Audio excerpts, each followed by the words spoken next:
Finally tonight, we continue our series of conversations on the Gulf crisis. Tonight, we're joined by George McGovern, former three-term senator from South Dakota. McGovern was the Democratic presidential nominee in 1972 and a leading opponent of the Vietnam War.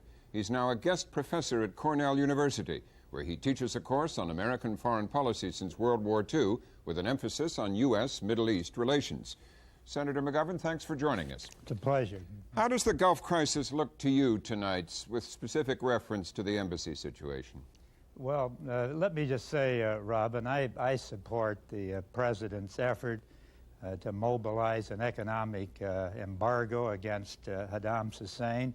I don't object to the sending of American forces into Saudi Arabia, but on this latter point, I hope and pray that's purely for defensive purposes, that we're there to deter any possible attack that Saddam Hussein might have entertained towards Saudi Arabia, but not to use that as a launching base to carry the attack into Iraq or to try to occupy Kuwait or something of that kind. You've just heard a suggestion in the two previous guests that if Iraqi soldiers entered the U.S. Embassy in Kuwait and removed the diplomats, that, at least in the view of Gary Sick, would be a provocation justifying some kind of military action by the United States. I don't think we ought to be talking about things like that. Now, what is missing, as I see it, in the present situation is clear evidence that we're really pursuing the possibility of a diplomatic solution.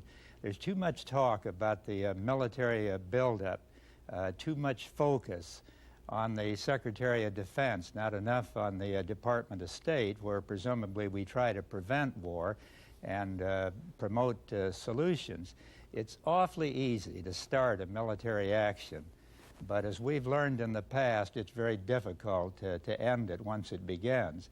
I don't know what influence I have, but as a citizen of this country, I want to use what influence I have to warn against the hazards of an American war in the Middle East. There's no problem before this country that is going to be served by that kind of action. We want to avoid that at every reasonable cost. Were you not reassured by hearing Defense Secretary Cheney say, A, that a lot is going on diplomatically, and B, that he is very alert to any sort of idea of gung-ho, let's go and get him attitude, and that it does not exist? Well, I hope that's true.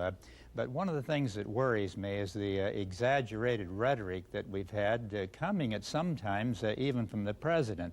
I don't think it's useful, for example, to describe the challenge that we now face in the Middle East as a challenge to the very survival of the American way of life. I fought in a war like that at one time, some 45 years ago. There's no question that Hitler and the Japanese imperialists, who after all attacked us at Pearl Harbor, jeopardized the American way of life. Indeed, their advertised aims was to take over Western civilization and destroy us. And I don't like to see that struggle in which I participated compared to what's going on in the Middle East today. The American way of life, I'm trying to say, is not on the line in either Kuwait or in Saudi Arabia. Those countries are of interest to the United States. They are part of our interest, but they don't represent the American way of life, and we ought not to exaggerate our position and the importance of this to that point. It doesn't serve any useful purpose. So do you think that the absence of, as you see it, evidence of a diplomatic effort and the emphasis on the military pushing us psychologically or in reality towards war, towards action? Well, I think it is, and what we do... You think it is? I think that's a real possibility, but what we have seen on the diplomatic front, much of which I support, the effort, for example, to make this an international front against Saddam Hussein, is all to the good, and I congratulate the administration for working through the United Nations, for involving even our longtime rival, the Soviet Union, in the economic sanctions against Iraq. That's all to the good.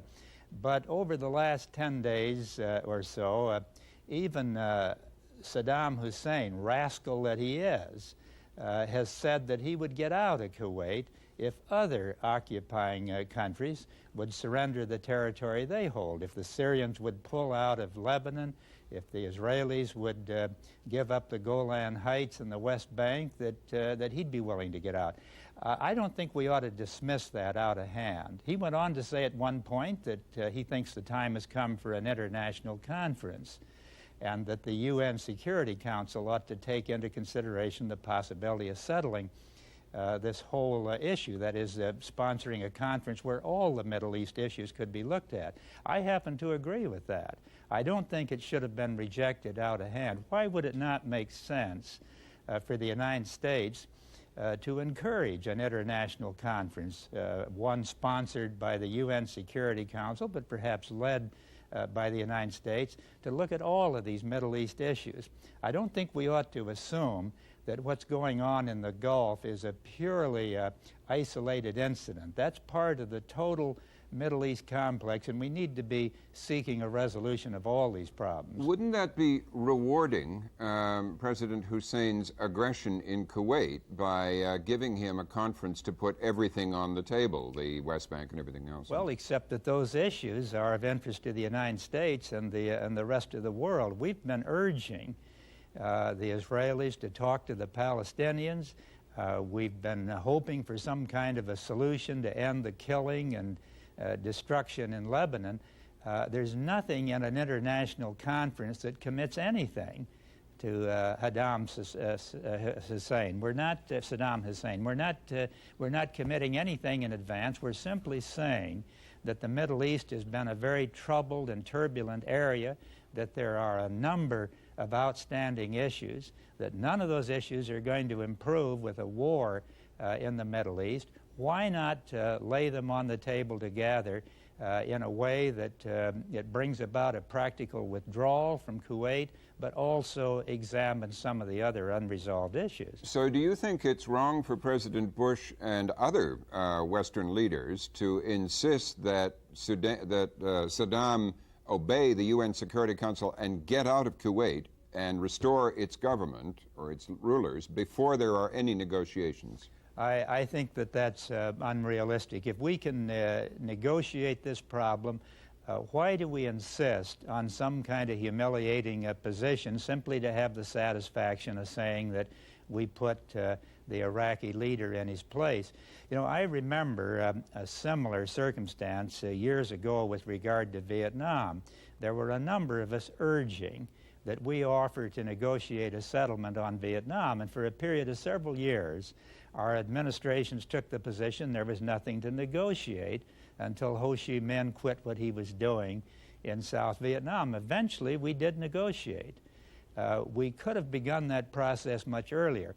What I would suggest here is that if we can bring about negotiations that avoid a war in the Persian Gulf, it's in our interest to do so. And I think we ought to concentrate more on these diplomatic options and less on trying to find the maximum way of humiliating the Iraqi leader.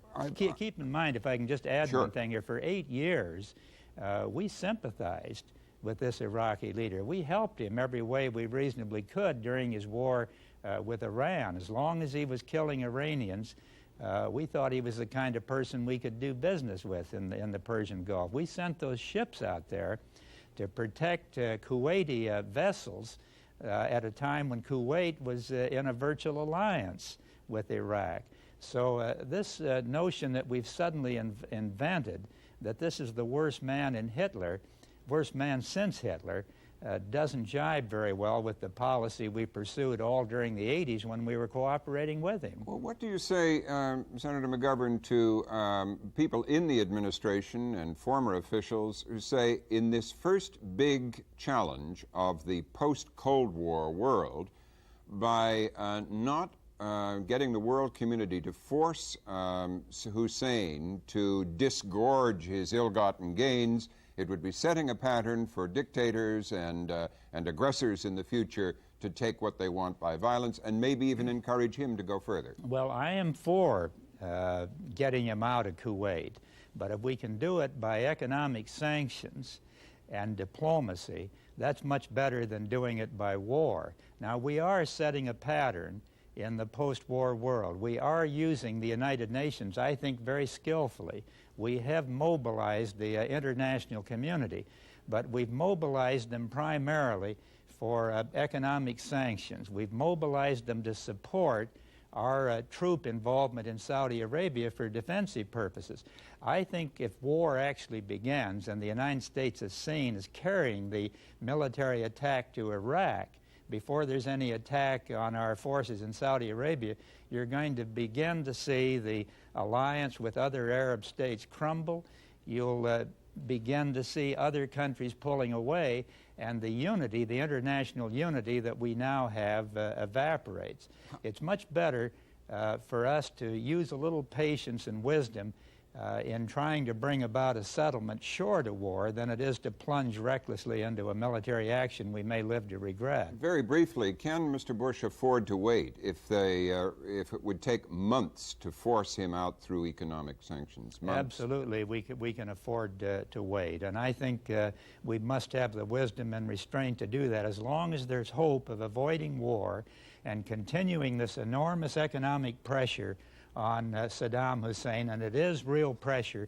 That's the posture we ought to be in. Well, Senator McGovern, thank you very much for joining us.